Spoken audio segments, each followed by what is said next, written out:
পোশাক পরে?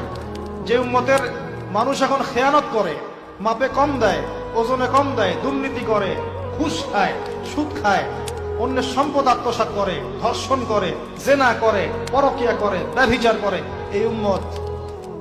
যে উম্মত পাঁচ ওয়াক্ত নামাজটুকু এখন ঠিক মতো পড়ে না, কোরআনটুকু তেলাওয়াত করতে শিখছে না, নবী সাল্লাল্লাহু আলাইহি ওয়াসাল্লামের 40টা হাদিস কারো বোম মারলেও পেটে বের হয় না, এই উম্মত। ওযুর ফরজ ভুলে গেছে উম্মত, গোসলের তরিকা, গোসলের ফরজ আদায় করতে পারে না সেই উম্মত। আবার বলে যে এগুলো তো আমাদের কাজ না, আলেম ওলামাদের কাজ, সেই উম্মত। কোন উম্মতের জন্য নবী সাল্লাল্লাহু আলাইহি ওয়াসাল্লাম বলবেন ইয়া উম্মতি ইয়া উম্মতি? একটু লজ্জা তো থাকা উচিত আমাদের, চক্ষু লজ্জা তো থাকা উচিত।